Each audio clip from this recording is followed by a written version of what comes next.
fato do mesmo gênero que a aparição da mãe. As figuras secundárias não são raras nas aparições telepáticas.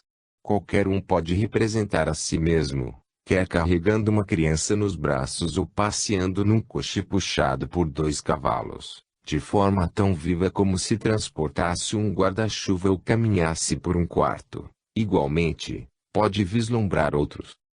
Citarei, como exemplo dessa percepção refratada, o caso da Sra. Clerk, Phantasms of the Living, 2, 61, cujo irmão moribundo, ou morto, não conseguiu atrair sua atenção e só foi percebido por uma enfermeira que não o conhecia nem o havia visto nunca em carne e osso. Parece-me que a enfermeira foi simplesmente uma assistente dotada de sensibilidade especial, que deu mostras de ser mais eficaz do que o parentesco de sua ama. Agora, abordo um novo grupo de casos, os de telestesia, onde o agente e o sujeito invadido estão reunidos na mesma pessoa, que faz uma incursão clarividente, de caráter mais sério do que as meras psicorragias descritas até aqui, e supõe uma certa recordação da cena vista psiquicamente. Essa lembrança pode não existir ou então a pessoa interessada não quer dar ciência dela. Nos casos desse gênero, como nos de telepatia de que já falei, acontece que o fantasma incursivo foi observado por um assistente e isso em circunstâncias que excluem qualquer ideia de uma alucinação subjetiva deste último. A senhora Missy Alpine estava sentada, num belo dia de verão, às margens de um lago nos arredores de Castleblaney, aguardando sua irmã que devia chegar por trem, quando, de repente, sentiu um calafrio e uma rigidez nas pernas até o ponto de não poder levantar-se do lugar onde se encontrava e sentiu o olhar fixo, como através de uma força externa, na superfície do lago. O seguir, apareceu uma nuvem negra, no centro da qual encontrava-se um homem de enorme envergadura que caiu no lago e desapareceu. Dias depois inteirou-se de que um certo espí, homem muito alto e que, de acordo com a descrição, vestia-se da mesma forma que o viu a senhora Alpine, afogara-se naquele lago, e isso vários dias após a visão de seu suicídio, tida pela referida senhora. Ao que parece, Spee concebera de há muito a ideia de suicidar-se, afogando-se no lago de Castleblaney. Informação da Comissão de Alucinações, em Proceedings of the SPR, X, Pag. 332. O relato do suicídio apareceu no Northern Standard, de 6 de julho de 1889. É possível explicar essa aparição como um simples pressentimento, como uma imagem do futuro que se apresentara, de uma forma desconhecida, diante da visão interna do sujeito. Logo, encontramo-nos na presença de casos que parecem justificar essa hipótese extrema. Mas aqui parece mais simples supor que o infeliz premeditara o afogamento, no instante em que a senhora Alpine encontrava-se sentada na margem do lago, e sua ideia foi autoprojetada, consciente ou não, de uma parte do seu eu. As reflexões desse gênero se referem a um suicídio projetado e proporcionam, talvez, o exemplo mais notável da preocupação mental, relacionada com um determinado lugar. Mas tendo em vista nossa ignorância da verdadeira qualidade do pensamento e da emoção necessária para auxiliar uma incursão psíquica, não é de surpreender que em certos casos essa incursão nos pareça idêntica à que se observa nos chamados casos de aproximação, como o do Coronel Bige, anteriormente citado. O que tornou notável este caso foi a roupa incomum, na qual estava metido o colega do coronel, enquanto que a chegada deste último ao lugar onde aparecera era um fato totalmente provável e possível. Citarei agora os casos em que a chegada de um homem é inesperada, de forma que o fato de seu fantasma ser visto num lugar para o qual se dirige, antes que chegue realmente, constitui uma verdadeira coincidência. O Sr. Carroll, Phantasms of the Living, 2, Pag.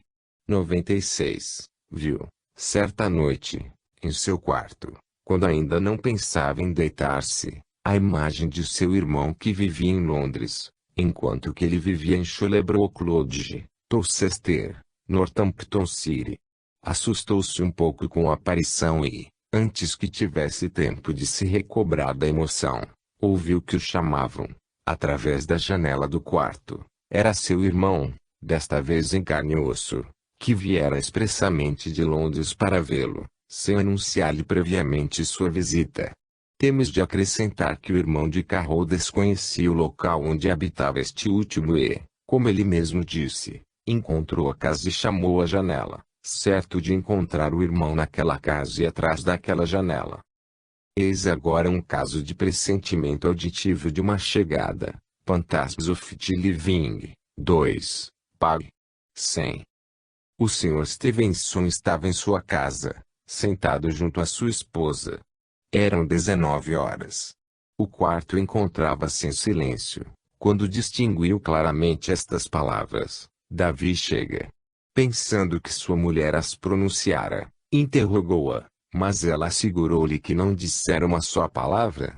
Davi era o irmão de Stevenson, que tinha o hábito de sair todas as tardes entre as 5 e 6 e não voltava nunca antes das 10. Mas não transcorreram mais do que 3 minutos, desde que Stevenson ouvira a frase citada anteriormente, quando a porta se abriu e Davi entrou, sem que o esperassem àquela hora. Não acho necessário dizer que minha hipótese de uma manifestação real do espaço que se acha transformado num centro fantasmogenético aplica-se tanto à voz fantasmal como às figuras fantasmais. A voz não se distingue acusticamente, nem a figura é vista oticamente. Mas uma voz fantasmal pode vir de determinado lugar, no usual sentido da palavra. Sem dúvida, nos casos como o de Stevenson, onde a voz foi ouvida somente por uma pessoa, é mais simples supor que a trajetória auditiva do sujeito invadido foi o único trecho do espaço afetado. Esses casos de telestesia e outros semelhantes têm como particularidade a incursão psíquica que não supõe qualquer aquisição de conhecimentos supraliminares. Existem, não obstante, casos caracterizados por uma verdadeira aquisição de novos conhecimentos. De que forma se realiza essa aquisição? Esses conhecimentos podem, primeiramente, ser adquiridos graças ao acréscimo do potencial dos sentidos comuns. Outras vezes a aquisição é feita por intermédio de artifícios particulares que utilizam os sentidos comuns num caminho novo, como na cristaloscopia. Um terceiro modo é constituído pela telepatia, que frequentemente adquire a forma da telestesia pura, quando o espírito incursivo é atraído não por outro espírito distante, antes por uma cena distante. Finalmente, acredito ser útil rememorar que os exemplos mais notáveis de telestesia aqui citados produziram-se principalmente sob a forma de sonho e visão. Existe um meio de relacionar entre si todos esses diversos meios de percepção. Podemos encontrar, no próprio estado do sujeito invadido, um elemento que seja comum a todos. Até determinado grau é possível essa coordenação. Assim, a telestesia é caracterizada quase sempre por uma tendência a algo semelhante ao sonho, e, ainda que a hiperestesia se observe, às vezes, entre pessoas totalmente acordadas, constitui um atributo característico dos estados sonambúlicos. Durante o desenrolar de nossa discussão sobre o hipnotismo, vimos que às vezes era possível estender, mediante uma sugestão gradual, a potência perceptiva do sujeito, até o ponto de transformar uma hiperestesia, que pode inclusive aplicar-se pela ação dos órgãos dos sentidos, numa telestesia que não explica essa ação. Note-se que, nos casos desse gênero, os sujeitos, ao descreverem suas sensações, falam, com frequência, de impressões recebidas ou de imagens vistas, como se estivessem colocados diante deles. Outras vezes acreditam estar viajando e visitar cenas distantes, ou, igualmente, a sensação oscila entre os dois gêneros de impressão, da mesma forma que o sentido da relação do tempo na imagem vista oscila entre o presente, passado e futuro. Os fenômenos de cristaloscopia apresentam analogias bastante estreitas com todas essas sensações tão complexas. Insisti sobre o fato curioso de que o simples artifício de olhar num cristal tem como efeito provocar fenômenos que pertencem a todos esses grupos diversos. Em si, as imagens que no cristal apresentam o mesmo aspecto podem ter origens diversas e estar acompanhadas de determinadas sensações, não só da sensação de contemplação, mas também, ainda que raramente, da possessão, bilocação e presença psíquicas entre as cenas desenhadas no cristal, mas que não estão limitadas nem contidas nele. Essa ideia de incursão psíquica deve, portanto, ser reconciliada com o caráter frequentemente simbólico dessas visões.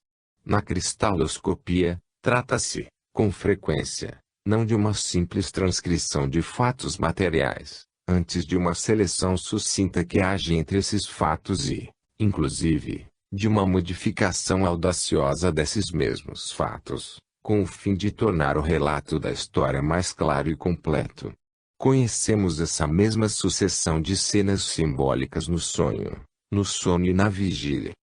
Um elemento semelhante é comum a todas as visões telestésicas, indício de que o espírito colaborou na construção da imagem, de que a cena não foi apresentada, por assim dizer, na sua objetividade crua, antes com uma certa seleção de detalhes e um certo simbolismo, no modo em que estes foram apresentados. Vejamos agora o modo pelo qual essas particularidades afetam as teorias que concernem ao mecanismo da clarividência. Suponhamos primeiro que existe uma certa transição entre hiperestesia e telestesia, de forma que quando a sensação periférica não é possível, a percepção central pode agir sempre através de obstáculos de outro modo invencíveis. Assim sendo, é muito provável que a percepção central se adapte às formas de percepção a que estão acostumadas as trajetórias centrais do cérebro, e que o conhecimento superior, o conhecimento telestésico, de alguma forma adquirido, se apresente antes de tudo, quer como clarividência, quer como clareaudiência, como certa forma da vista e do ouvido. Mas essa vista e esse ouvido telestésicos guardam certos resquícios de sua origem inusitada. Apresentam, por exemplo, uma coordenação imperfeita com as sensações visuais e acústicas proporcionadas pelos órgãos externos e, como constituem, por assim dizer, uma tradução de impressões supranormais, em termos sensoriais, apresentam, com certeza, um caráter simbólico. Em cada uma das etapas de nossas investigações tropeçamos com essa tendência ao simbolismo subliminar.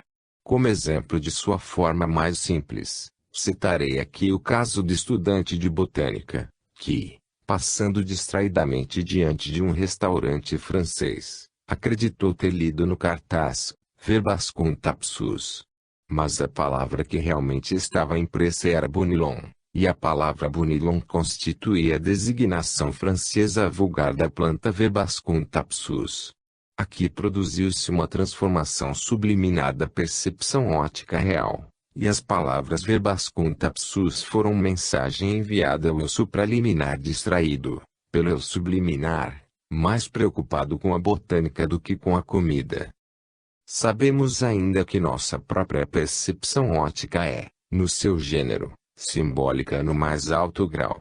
A cena que a criança vê instintivamente, que o pintor impressionista trata de ver, através de uma autossimplificação forçada, é muito diferente da forma pela qual um homem maduro comum interpreta o mundo visível e se representa a distribuição das cores. Mas nos adultos adotamos, a respeito do simbolismo subliminar, a mesma atitude que tem a criança sobre nosso simbolismo óptico aperfeiçoado. Da mesma forma que a criança não capta a terceira dimensão, nós não captamos a quarta, ou o que quer que seja a lei do conhecimento superior, que dá ao homem, de forma fragmentada, o que seus sentidos comuns são incapazes de discernir.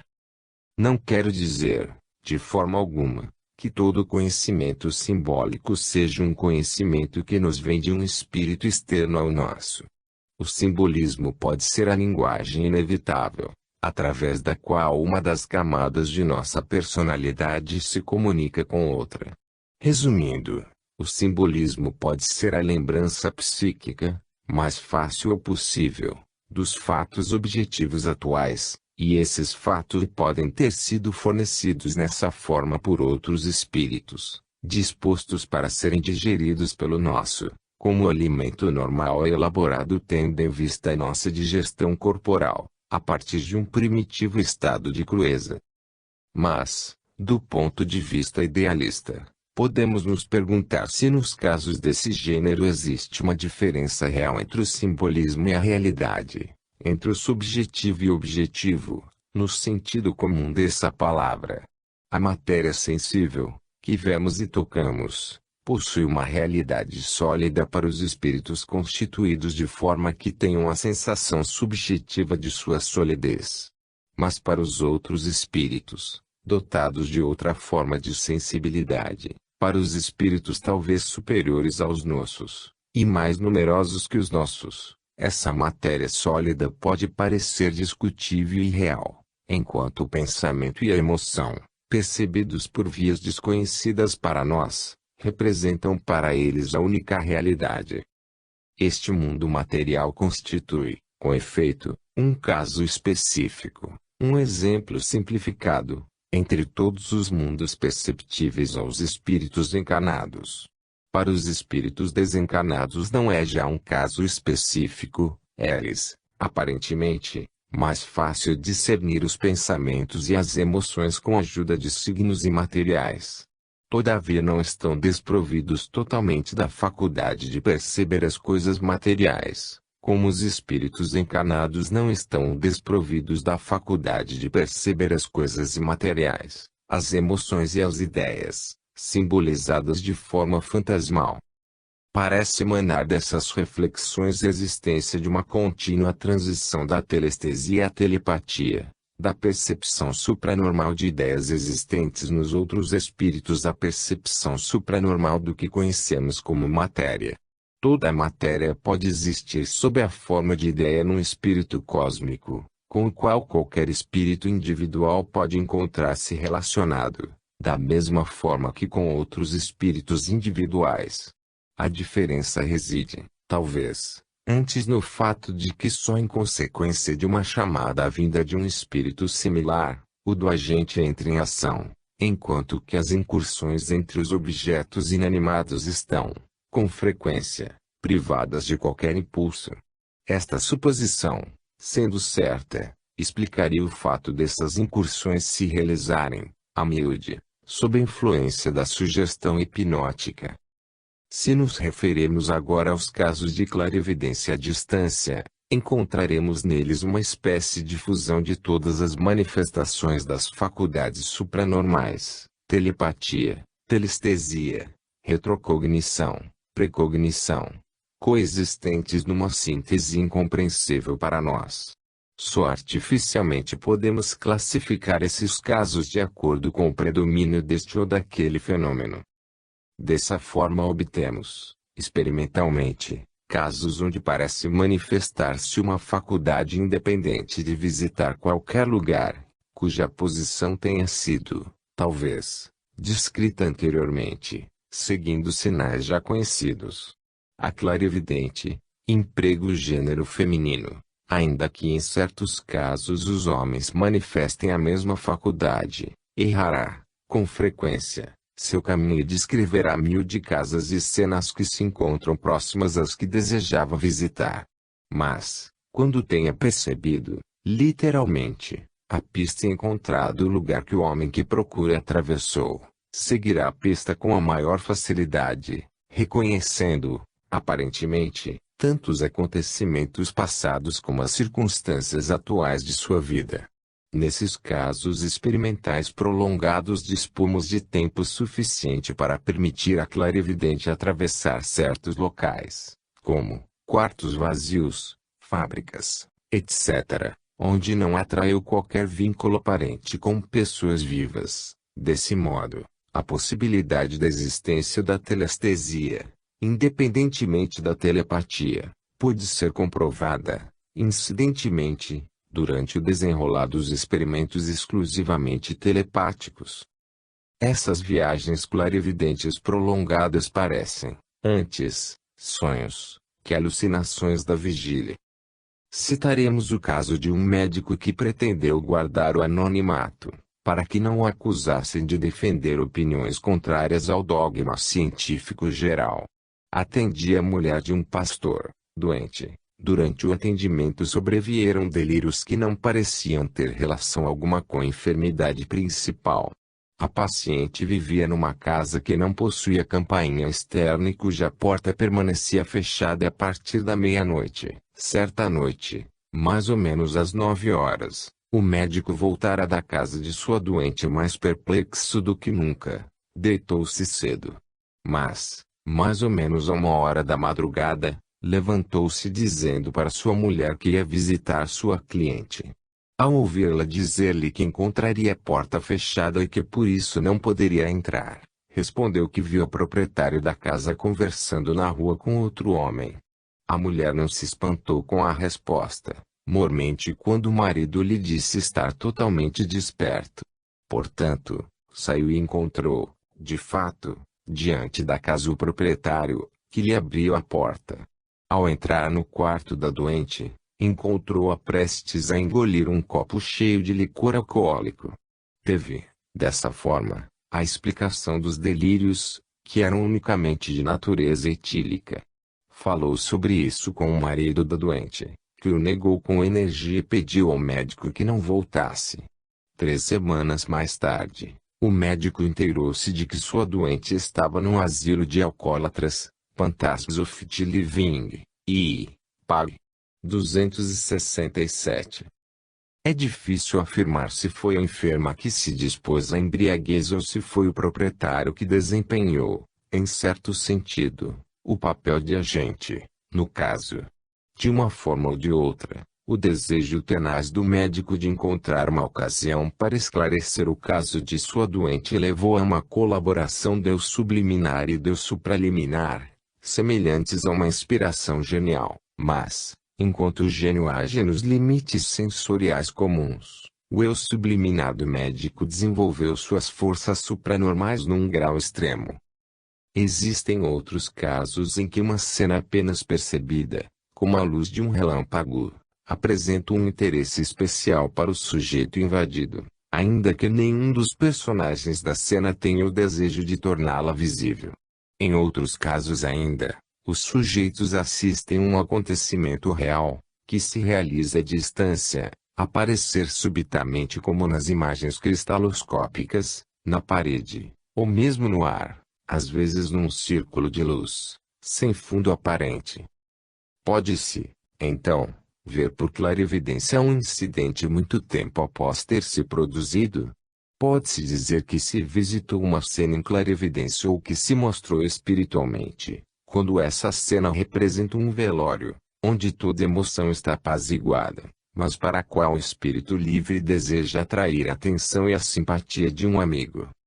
Possuímos observações desse gênero, por exemplo, a da senhora Agnes Paquette, que teve, certo dia, a visão de seu irmão, marinheiro, que se afogou acidentalmente, visão clara até o ponto de poder descrever todos os detalhes da roupa e, inclusive, as circunstâncias mais insignificantes em que se produziu o acidente, e uma posterior verificação demonstrou a exatidão de sua narrativa e que a visão lhe apareceu horas após o acidente.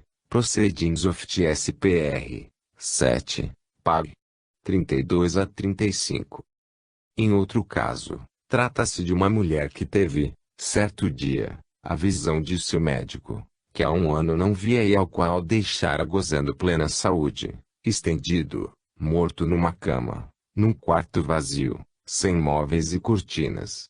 Mais tarde inteirou-se de que morrera naquele dia em que tivera a visão, horas antes desta, num pequeno hospital de província, num país estrangeiro, onde fora por seu clima tépido, Phantasms of the Living, e, Pag. 265. Chegamos agora a um grupo de casos onde B invade e este último percebe completamente essa invasão, enquanto B não mantém qualquer recordação supraliminar. Já discutimos alguns casos do que chamamos psicorragia, onde a invasão é feita à margem da vontade ou intenção do invasor. Nos casos que vamos narrar, trata-se provavelmente de uma projeção real da vontade ou do desejo do invasor, que possui como efeito a projeção de seu fantasma, reconhecível para algum amigo distante, sem que o próprio agente lembre-se, posteriormente, do fato. Estes são casos intermediários entre os casos psicorrágicos já descritos e os experimentais de que falaremos a seguir. Citarei, nesta categoria, a observação da senhora Eugênie, que teve, certo dia, no quarto que ocupava no hotel do Cairo, a visão de um de seus melhores amigos, que sabia, naquele instante, encontrar-se na Inglaterra, e, o que dá maior interesse a esta narração, uma moça que ela devia acompanhar à Índia, e que estava no mesmo quarto, teve igualmente, no mesmo momento, idêntica visão, com igual clareza, e ainda que não tivesse visto, vez alguma, o sujeito em questão, deu à senhora Eugênie uma descrição tão exata que esta não pôde duvidar da veracidade da visão. Soube mais tarde que seu amigo tivera naquela época enormes preocupações e que, nas vésperas de tomar uma importante decisão, lamentara não poder consultá-la, e, no mesmo momento em que vira o fantasma, o amigo, em sua casa, pensava nela. Phantasms of the Living, 2, pag. 239. Os casos que vêm a seguir, numa ordem crescente de intensidade aparente, são os casos em que um e outro sujeitos conservam a lembrança do ocorrido, de forma que a experiência é recíproca. Estes casos merecem ser estudados particularmente, porque ao perceber as circunstâncias em que são produzidos esses casos recíprocos, podemos reproduzi-los experimentalmente. Ver-se a que se trata de graus variáveis da tensão do espírito, do lado do agente. Outro grupo, bastante importante, ainda que pouco numeroso, é o da realização prematura de uniões póstumas, por assim dizer. Veremos, no capítulo seguinte, que a promessa que os amigos fazem de, se possível, aparecer um ao outro após a morte está longe de ser assunto simples, inútil e sentimentaloide. Essas aparições póstumas podem, é certo, ser impossíveis na maioria dos casos, mas existem razões sérias para acreditar que a tensão prévia da vontade nessa direção torne possível a realização do desejado encontro. Se, de fato, isso acontece, trata-se de uma espécie de experimento que todos podem realizar. E, com efeito, experiências foram feitas desse gênero, com total êxito. Citaremos, unicamente, o caso de MSH, que conseguiu, com enorme esforço de vontade, tornar-se visível a pessoas de suas relações, em dia determinado previamente e isto sem prevenir as pessoas. A primeira vez, sua aparição foi vista, simultaneamente, por duas pessoas, duas irmãs que se encontravam no mesmo quarto. Ao realizar esse esforço de vontade, disse a MSH, experimentava uma espécie de influência misteriosa que impregnava todo o meu corpo e uma impressão muito clara de que punha em movimento uma força desconhecida para mim, até aquele momento, mas que atualmente posso manifestar à vontade, em momentos precisos. Phantasms of the Living, I, pag. 104 a 109. Nessas autoprojeções, temos diante de nós a manifestação, não me atrevo a dizer a mais útil, mas a mais extraordinária da vontade humana. Qual das nossas faculdades conhecidas supera a capacidade de mostrar-se à distância? Existe uma ação mais centralizada que surge, de forma mais manifesta, da parte mais profunda e unitária do ser humano. Começa aqui a justificação do conceito que esboçamos no início deste capítulo, isto é, que o eu subliminar, longe de formar um simples encadeamento de redemoinhos e torvelinhos, isolados de qualquer maneira na corrente principal da existência humana, constitui, pelo contrário, a corrente principal e mais possante que podemos, sem dúvida, identificar com o homem. Outras manifestações têm seus limites precisos. Quais são esses limites? O espírito mostrou-se dissociado, em parte, do organismo. Até onde chega essa dissociação? Manifesta certa independência, inteligência, permanência. Que grau de independência, de inteligência e de permanência pode alcançar? De todos os fenômenos vitais, este é o mais significativo. A autoprojeção é o único ato definido que o homem parece capaz de realizar tanto antes como depois da morte corporal. 7. Os fantasmas dos mortos. Chegamos aqui, insensivelmente, a um ponto de importância fundamental. Um problema profundo e central que abordamos apenas de uma maneira irregular e intermitente nos capítulos anteriores e que agora vamos enfrentar diretamente. Das ações e percepções de espíritos encarnados ainda, que se comunicam uns com os outros, passaremos ao estudo das ações dos espíritos liberados de seu invólucro carnal e as formas de percepção, com a ajuda das quais os homens ainda vivos respondem a essas influências insólitas e misteriosas. Essa transição é realizada sem solução de continuidade.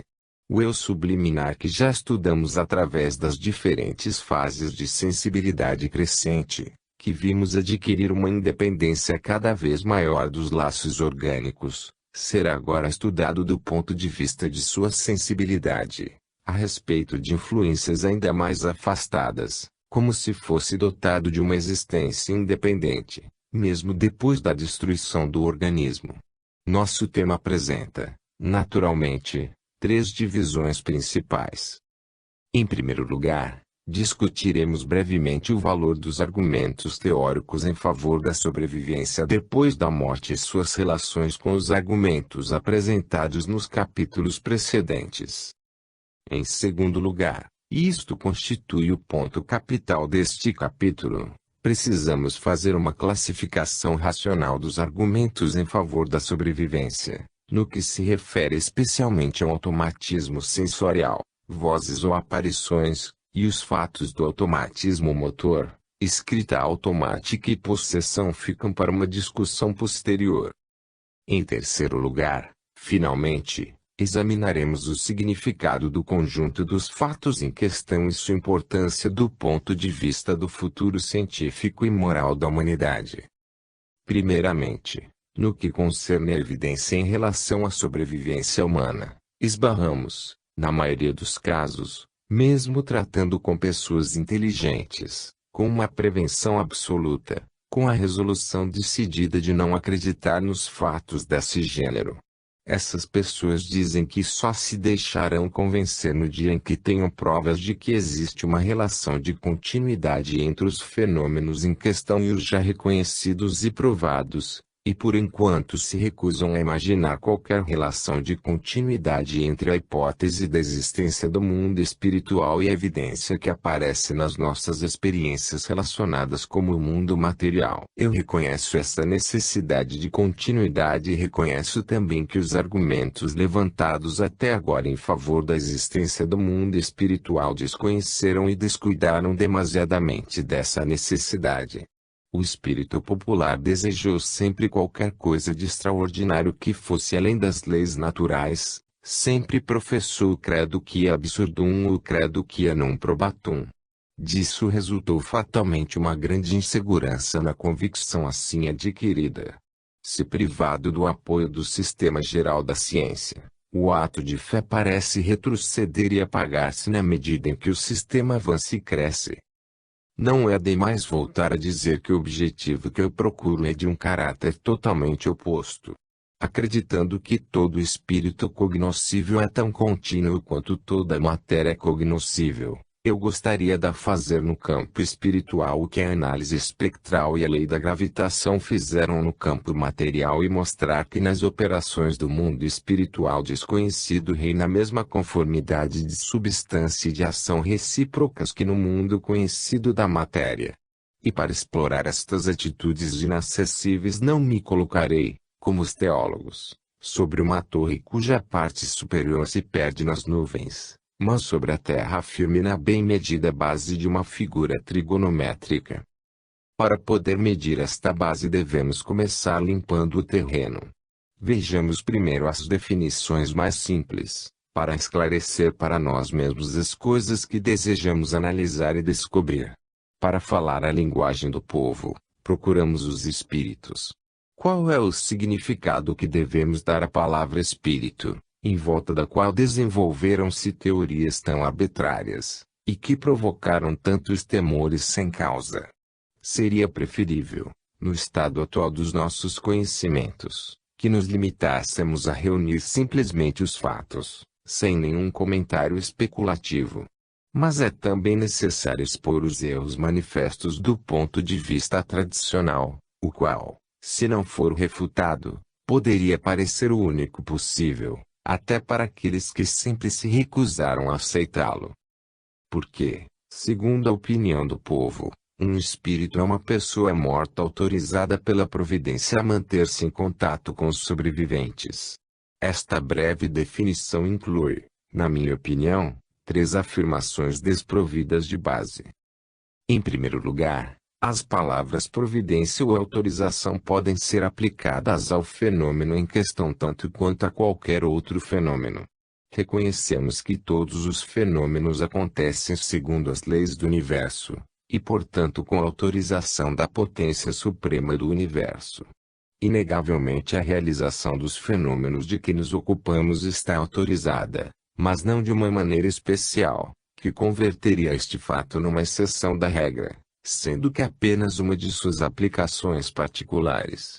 E ao mesmo tempo esses fenômenos encerram apenas uma justiça poética e não estão mais adaptados aos desejos e pregações humanas do que os fenômenos que se desenvolvem no acontecer comum da história da Terra. Em segundo lugar, nada nos autoriza a afirmar que o fantasma ou o espectro que enxergamos, mesmo quando seja provocado por uma pessoa morta, seja esta mesma pessoa, no sentido comum da palavra.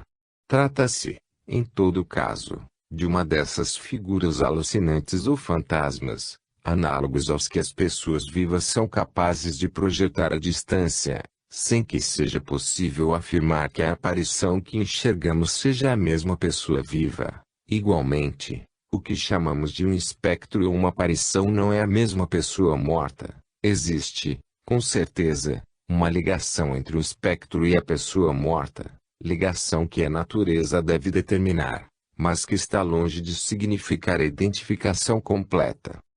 Em terceiro lugar, já que não devemos ver no fantasma a mesma pessoa morta, não deveremos atribuir ao primeiro as intenções que pensávamos que podíamos atribuir à última. Devemos, pois, excluir da nossa definição de espírito tudo aquilo que possa ser uma alusão e uma intenção sua de comunicar-se com os vivos. O espírito pode ter, com a pessoa morta, um tipo de relação que reflita o presumível desejo desta última de manter-se em comunicação com os vivos, ou então essa comunicação pode não existir.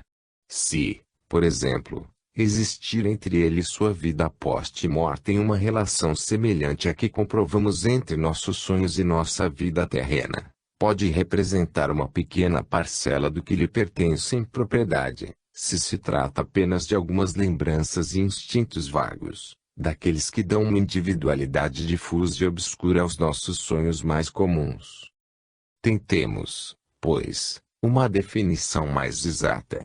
Deixemos de ver o espírito como uma pessoa morta autorizada a entrar em comunicação com os vivos e vamos defini-lo como uma manifestação de energia pessoal persistente, ou como um indício de que uma certa potência, cuja ideia está unida à de uma pessoa que conhecemos antes, durante sua vida terrena, continua a se manifestar depois da morte. E para eliminar de nossa definição qualquer afirmação popular, devemos acrescentar que é teoricamente possível que essa força ou influência que, depois da morte de uma pessoa, cria uma impressão fantasmagórica desta pessoa, não seja devida a uma ação real da mesma, mas a qualquer resíduo da força ou da energia que produziu enquanto estava viva. Pode tratar-se de uma dessas pós-imagens verídicas de que falava Gurney, que, comentando as aparições repetidas de um fantasma de uma anciã na cama onde foi assassinada, observava que o dito fantasma sugere menos a ideia de um interesse local contínuo da parte da pessoa morta, do que a sobrevivência de uma simples imagem impressa. Não sabemos quanto, nem sobre o que, pelo organismo físico desta pessoa, é perceptível de vez em quando para pessoas dotadas de uma sensibilidade especial. Proceedings of TSPR, Vol. V. Pag. 417. Essa noção, apesar de estranha, parece porém confirmada por alguns dos casos de obsessão que mencionaremos mais tarde.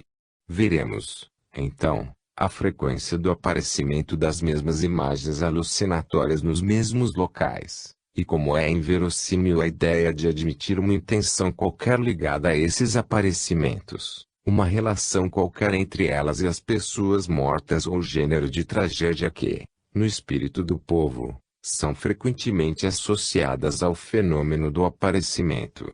Em alguns desses casos de aparecimento frequente, injustificado, de determinada figura em determinado lugar, podemos perguntar-nos se foi a frequência em outras ocasiões, pela pessoa morta no local em questão, ou se se trata então de algum ato recente que se manifestou depois da morte, que provocou o que eu chamei de pós-imagem verídica, na medida em que esta comunica informações desconhecidas até a data para a pessoa receptora, como antigo habitante da localidade assombrada.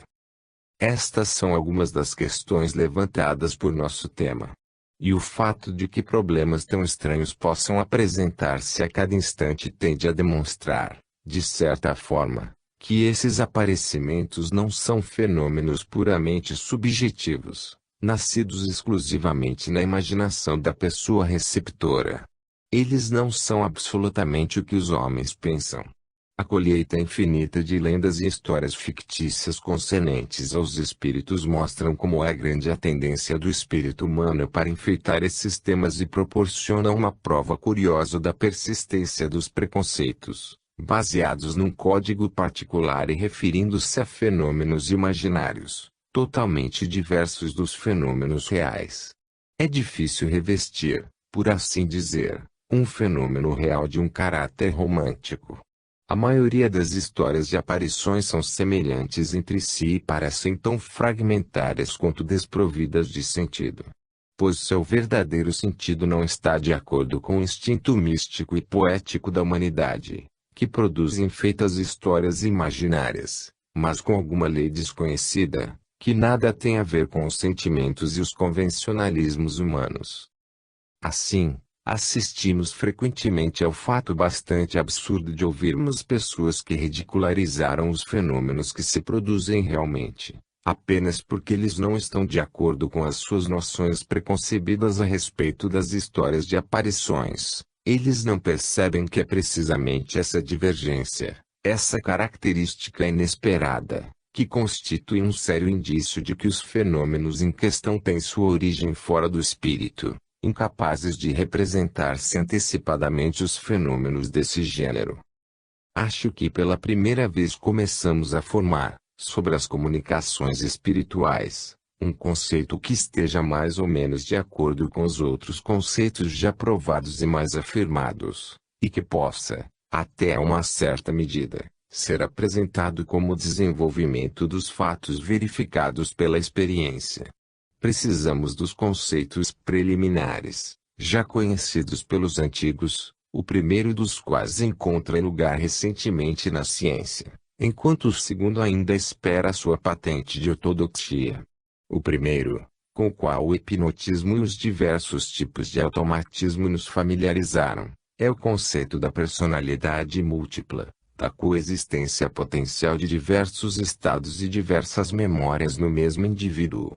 O segundo conceito é o concernente à telepatia, isto é, a ação de um espírito sobre outro fora dos órgãos dos sentidos ordinários, e mais particularmente a ação por meio das alucinações, pela produção de fantasmas verídicos que constituem, por assim dizer, mensagens de parte de pessoas vivas. E acredito que esses conceitos estejam unidos porque as mensagens telepáticas têm, geralmente, seu ponto de partida na zona subconsciente ou submersa do agente e chegam à zona submersa ou subconsciente do receptor. Sempre que há uma alucinação, falsa ou verdadeira, trata-se de uma mensagem qualquer que abre caminho, de uma parte a outra da personalidade, mesmo a mensagem tomando a forma de um sonho incoerente, ou sonho-símbolo, de uma maneira qualquer, de um fato inacessível de outra maneira, para a pessoa receptora.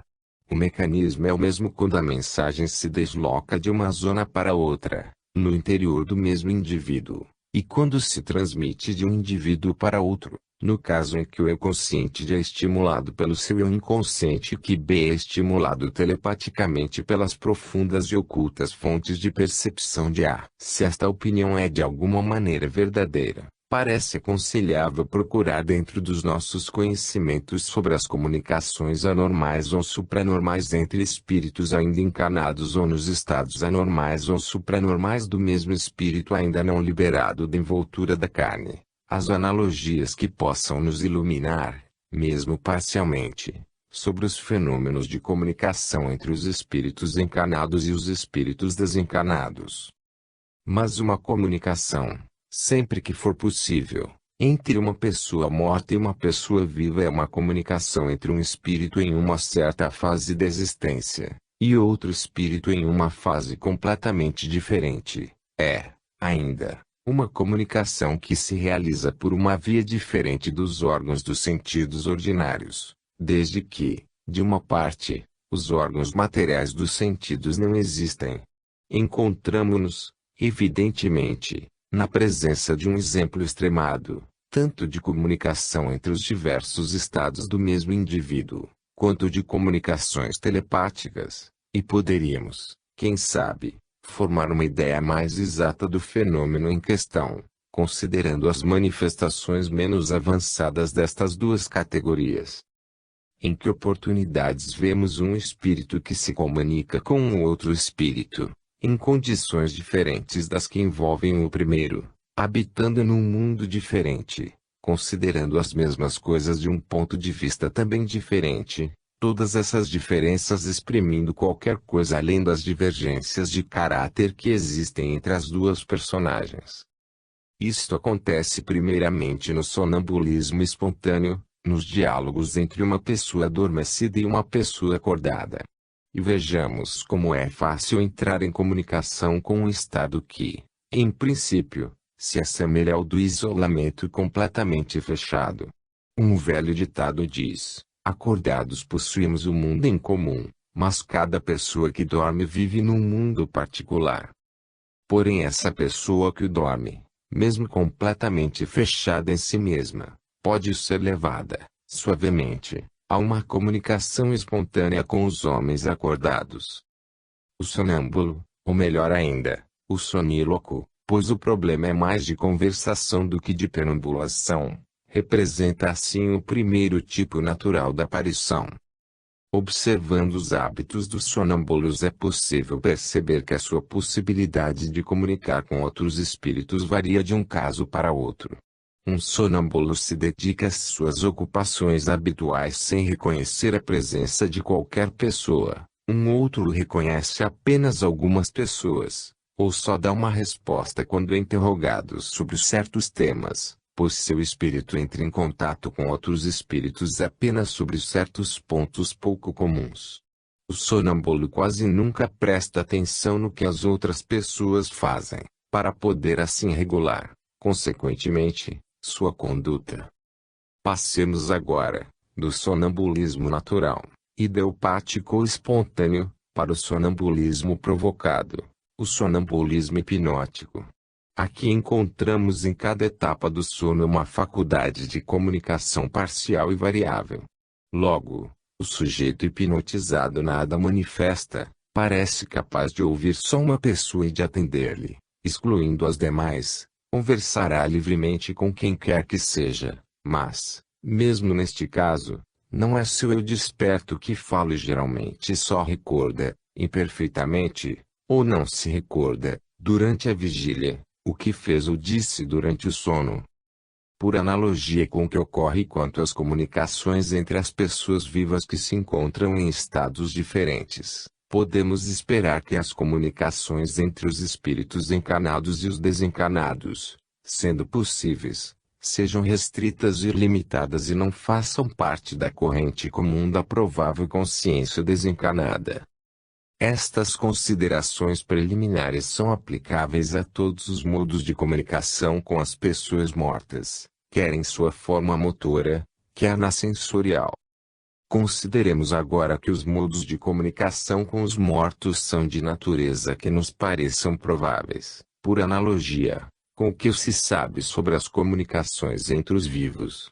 Parece-me existir um paralelismo rigoroso entre todas as formas de automatismo experimental, de um lado, e todas as variedades de fenômenos espontâneos, de outro. Podemos dizer, de uma maneira geral, que a experiência e a observação nos permitiram separar 5 categorias de fenômenos. 1. A sugestão hipnótica. 2. As experiências telepáticas. 3. A telepatia espontânea durante a vida. 4. Os fantasmas que sobrevêm no momento da morte. 5. As aparições após a morte. Achamos, além disso, que em cada uma destas fases se observam as mesmas formas de comunicação, de modo que esta semelhança constante de formas permite supor que o mecanismo que preside as manifestações é o mesmo em cada uma destas fases. Adotando uma divisão sumária, podemos atribuir a cada fase 3 formas de manifestação. A. Alucinações dos sentidos. B. Impulsos emocionais e motores. C. Mensagens mentais determinadas.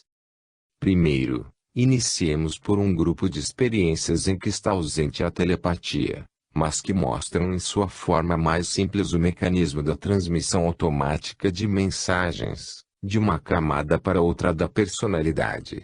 Falo das sugestões pós-hipnóticas.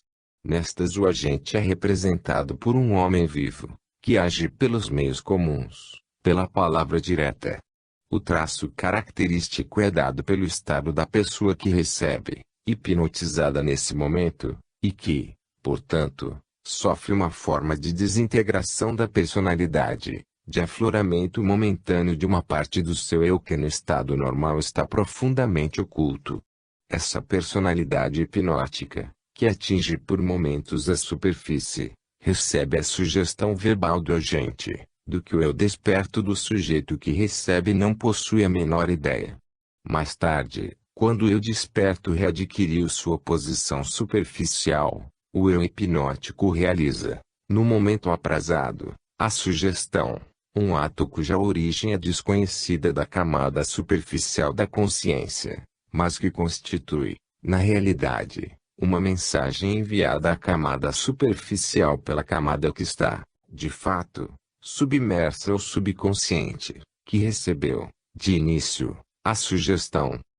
E essa mensagem pode revestir uma das 3 formas principais, acima mencionadas, a de uma imagem alucinatória do hipnotizador ou de outra pessoa qualquer, de um impulso para realizar determinado ato, a de certa frase para que a escreva automaticamente o eu desperto, que apreende dessa forma a ordem que receberá o eu hipnótico durante a ausência da consciência desperta. Segundo, em nossas experiências relativas à transmissão do pensamento, o agente continua sendo um homem vivo, mas que já não age pelos meios comuns, como a palavra falada ou os gestos visíveis. Atua sobre o eu subconsciente do sujeito que recebe, com auxílio de um impulso telepático que projeta intencionalmente, e que o próprio sujeito pode estar desejoso de receber, mas cujo modus operandi continua afastado do eu desperto de cada um deles. As mensagens desta categoria podem, por sua vez, ser divididas em três grupos, idênticas às anteriores: figuras alucinatórias que representam sempre, ou quase, a imagem do agente que ele faz visível ao sujeito que recebe; impulsos de agir, comunicados telepaticamente, como no caso do hipnotizador que quer que o sujeito venha buscá-lo, a determinada hora, sem que o avise previamente; a escrita pós-hipnótica de palavras e de figuras definidas, como consequência de uma transmissão telepática de palavras, figuras, etc., por parte do agente, utilizando-se de meios de comunicação que não os comuns, ao sujeito que recebe, quer hipnotizado, quer desperto. Terceiro, nas aparições espontâneas que advêm durante a vida, encontramos os mesmos três grandes grupos de mensagens, com a diferença de que as aparições reais, raras em nossas experiências telepáticas, se transformam, neste ponto, no grupo mais importante. Não tenho necessidade de recordar os casos citados nos capítulos 4 e 6, onde um agente que sofre uma crise súbita parece, de algum modo, realizar uma aparição visível a um sujeito distante.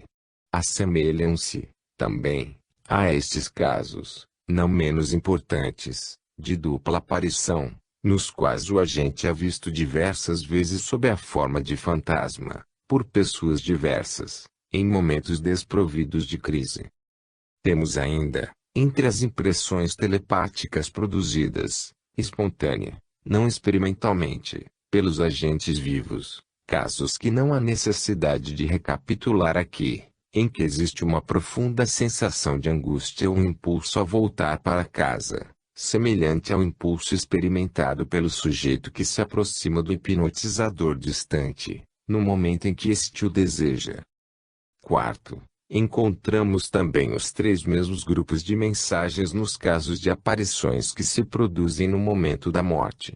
Nossos leitores já conhecem os casos visuais, em que a aparição de um homem moribundo é vista por uma ou mais pessoas, e os casos emocionais e motores, onde a impressão, ainda que muito poderosa, já não possui a característica sensória.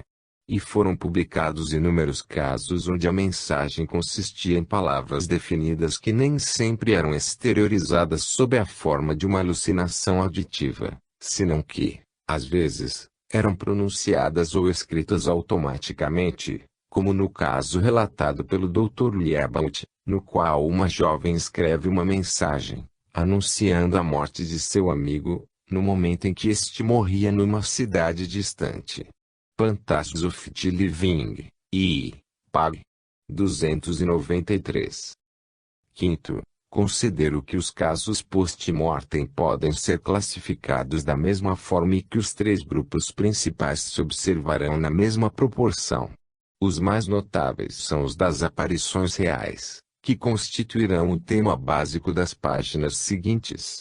É muito difícil encontrar uma aparição que implique numa mensagem verbal. O mais frequente é que sejam automáticas na aparência e desprovidas de objetivo. Veremos também um grupo de casos post-mortem emocionais e motores, talvez mais numerosos do que parece indicar nossa coletânea, porque, tendo em vista o caráter vago e indeterminado da impressão, seu testemunho a favor de uma comunicação com uma pessoa morta só raramente é utilizado.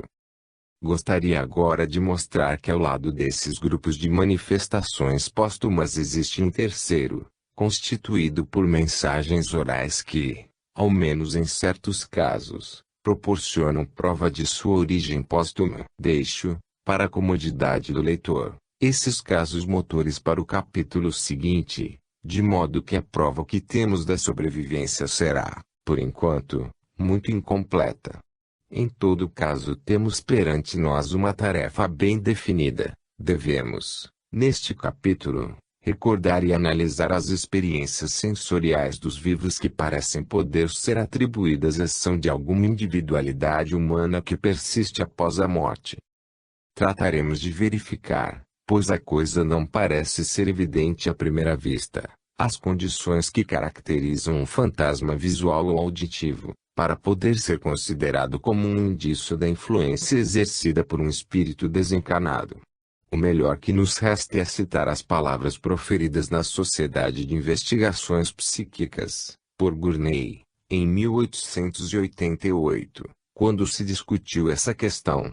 Estas palavras conservam hoje em dia todo o seu valor, embora os anos que se passaram tenham multiplicado consideravelmente os testemunhos e acrescentado outras provas em favor das comunicações póstumas que agora vamos enfrentar.